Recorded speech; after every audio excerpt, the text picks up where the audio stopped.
Welcome to Never a Dull Moment. I'm Greg Blythe, and this knife is going to be the difference. And it's going to replace all of these other knives that we have for you below. So as you can see, we have a Nakiri, we have a Honesuki, we have a boning knife, we have the Gyuto, Sujihiki, Yanagiba, Asuba, utility, pairing, petty, whichever name you want to call it. And again, the Nikiri. So let's go ahead and go back to this knife right here and let me show you. This is a Chinese cleaver. Now there are two versions of a Chinese cleaver, the chopper and the slicer. This is the slicer, and you can tell by just how absolutely thin it is. Okay, the chopper is going to be on a different episode where we compare the two, but this knife's spine does not need to be that big, but this is the only knife the Chinese have ever needed. They don't have specialty knives. So let me go ahead and show you this Nakiri. This Nikiri is the Japanese version of the cleaver. And let me go ahead, because I know you're going to ask, let you know. This is Kurosaki. This is the Tashimi Korichi finish super blue Chinese cleaver, Japanese blacksmith. Okay, this is the Fujiwara Dinka. This is also super blue, Korichi with Tashimi. For those of you who don't know, Korichi is this black finish. Tashimi is the fact that there are hammered marks in there. So both of the core steels are the same in this knife. They are both pretty thin. They're both Japanese blacksmiths. And so the Nikiri is the Japanese version saying, we see you, China, and we're doing our own thing. So right off the bat, you can see, you might think this knife is completely flat at the bottom. It is at the top, but if we get to the cutting board, it actually rocks. There is a mild belly. If I try to lay it straight, you can see that it's lifted off on this end. If I put the other end, you can see it's lifted off. So there is a mild belly. Over here, it's pretty much flat if I'm on the heel, but there's still that toe. Okay, and you'll notice a pronounced round edge. I will say that even though this is a Japanese-made cleaver, I will say that a lot of Chinese actual made cleavers do have a little bit more of a rounded edge than what is. I mean, this is a very prominent corner. Okay, but this is the only knife that the Chinese have ever really needed. So go ahead and once again, look at all of the knives below. Look at another version of the Nikiri, how similar they are. This one has the hollow, the gratins in it. This is a Shun VG10. You can see it's a little bit more narrow there. It's got a mild belly. The roundness is not as pronounced. Then you have the Saji Super Blue. This petty knife, I mean, we use that for all the little small things, detailed things. Then for peeling, we have the Asuba. This is Katauka. And this is, I believe it's another super blue. That's my favorite, Korichi with the Damascus. And then this Chinese cleaver, I mean, it's designed to replace all of these. It's to replace your fish slicer. They don't use one of these long blades, okay? They don't use, this is the Takayuki, Iwai, Damascus, blue number 2, ebony handle. We got a lot of ebony handles. You'll see that I like that. And then we have the Sujihiki. We have the Japanese have a specialty knife. Again, for meat slicing, this is Kato. And this is R2 steel, Tashimi. And then we have the regular chef knife, your all-purpose chef knife. This is the Anryu. Okay, this is the knife that if in Japan, if any knife is supposed to do everything, that's the Japanese version. Then you have the boning knife. Okay, so we have the Takeda Honesuki. You can see it's thick at the spine, especially for chopping. This is going to be a little bit more like the chopper that the Chinese use. That's in a different video. But I want to show you real quick how versatile this knife is. Okay, so the Nikiri, we're used to it being, we're used to this knife being something that we use for vegetables. Okay, So we're used to seeing, you know, da da da, you know. The Nikiri has the weight that's a little bit more. Typically, the way the balance works, especially it's nice at the back end for like the heavy push. You can actually use the front for more like a pull through if you're wanting to do a slice. Then, so you have the versatility in this, but this is usually mostly going to be in a chopping motion. You can do some sliding. You will not be doing rocking with this. I'm not saying you can't, but it's pretty hard. And so this is specialty made, really pretty much used in the Japanese culture for vegetables. So we even refer to it as vegetable knife. The Chinese said, nope, we don't have like just a vegetable knife. We have knife, period, done. Why do you need all these knives? So, you know, so something as small as a mushroom, again, and you can see that chopping motion really lends its hand. And it's nice. I mean, it's tall. My fingers can really guide on the backside. So it's like, okay, there's your paring knife. There's your Nakiri. Then you go over here like some garlic. I mean, they're like smash.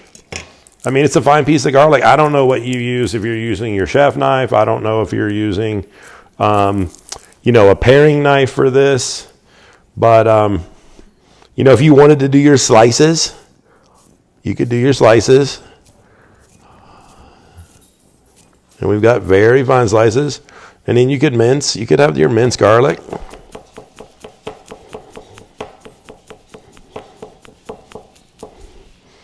It slices, it dices. Okay. So, let's not use the blade edge and mess it up. It's really nice. So, you know, that was just some of the vegetable stuff. So what about some of the more specialty stuff? I mean, you have stuff that's like in the middle, right? You have like your shallot. I mean, I don't think I need to dice a shallot for you to know, but you know, we're here. This is what the show's all about. You guys like that food porn entertainment. So let's give it to you. So we're going to get rid of this. We're going to get rid of that. Let's make the cutting board a little neater.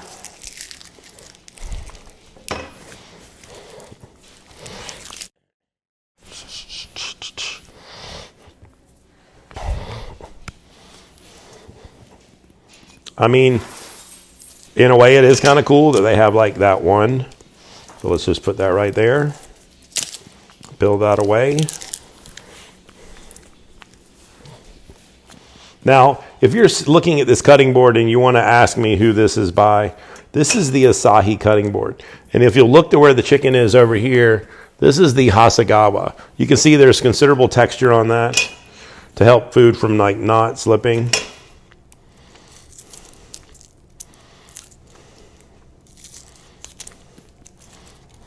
So we have some episodes out of cutting boards. If the Japanese cutting board episode is out, then we will definitely put a link to that. You guys know, man, garlic made my hands sticky. So let's say we got to do those fine details, right? So you can see this thing is sharp, man. It's slicing really thin in there. A good trick is to get your handle off the cutting board. Do not cut yourself, people. Okay, so, you know, if you need to mince.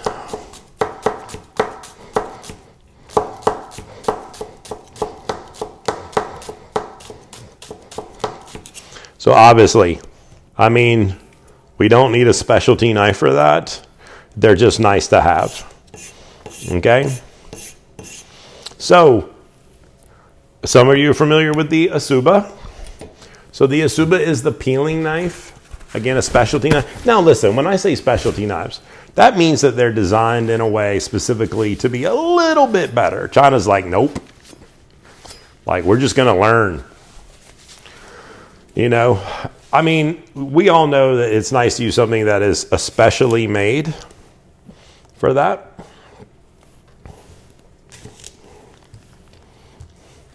But if you needed to peel something,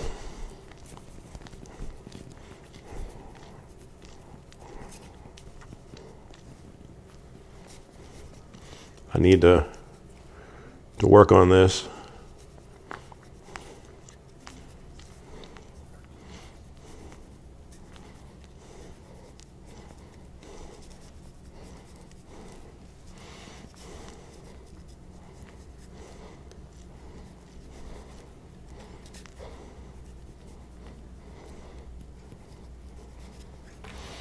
So I need to work on it, but obviously if you're proficient, you're able to use it, do it, stack it up, get those nice like ribbons going.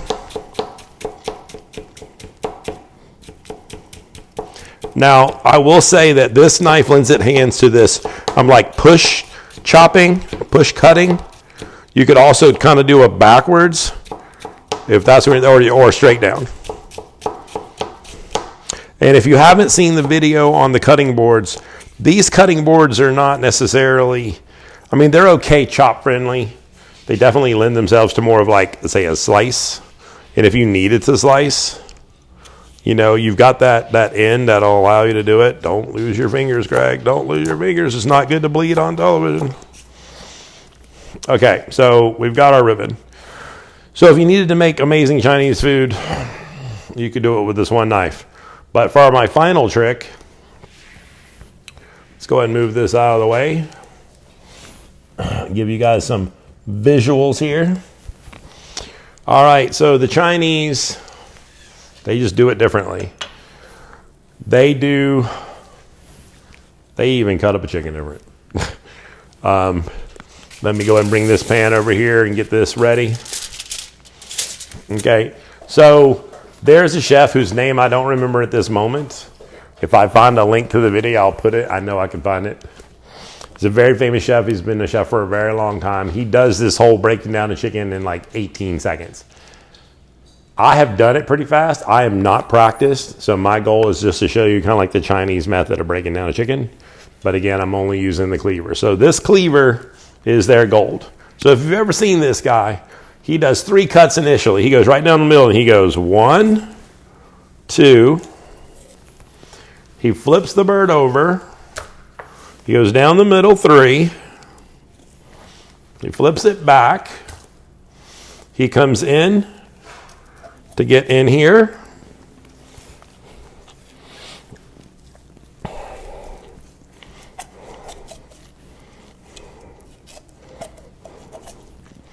Now, there's a wishbone up here, guys. If you don't know it, it's there.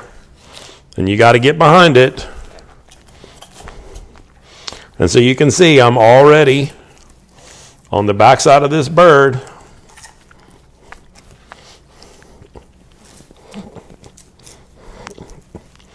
There's a bone you got to pop out.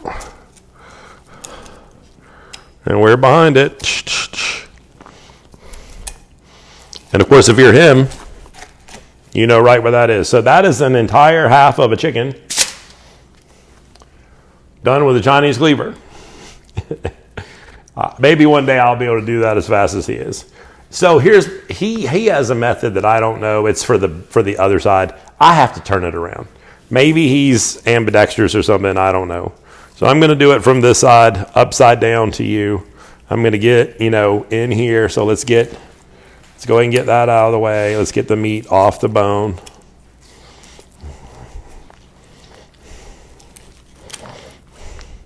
So we have to get up to that wishbone.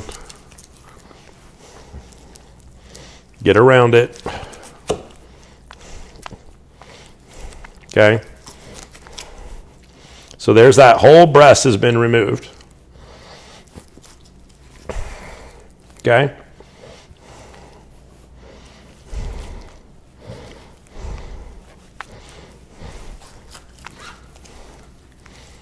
So we're in here.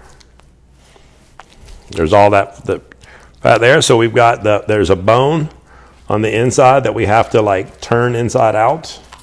There it is. So once we get on the inside of that,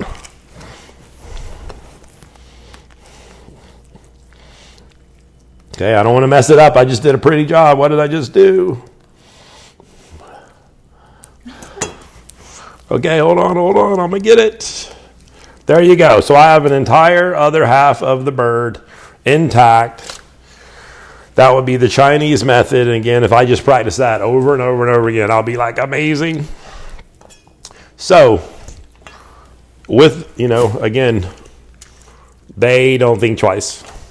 He's like, boom, there's that. Coming in here, find that line.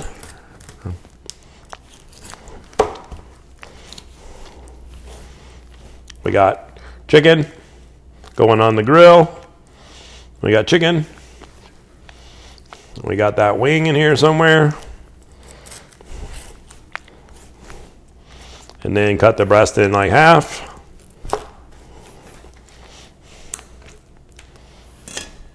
That's a Chinese cleaver. So, just so you know, the Chinese cleaver versus the Nikiri, versus the Honesuki, versus the Gyuto, Sujihiki, Yanagiba, Asuba, Petty. I don't know what to tell you. This knife and the Chinese, if you're good with it, it replaces all the knives. This was a great thing. I will list every single knife that I talked about here in the description below. I had fun doing this. Hopefully you learned something, and hopefully this was definitely not a dull moment. Thank you for your support. Enter merchandise. Kind of a tag right here. Listen, I appreciate you guys checking it out. If you haven't seen our store, we appreciate the support. We got the beautiful Greg Icon shirts. It's got yours truly on it and everything. So peace out. Appreciate you. God bless. There you go.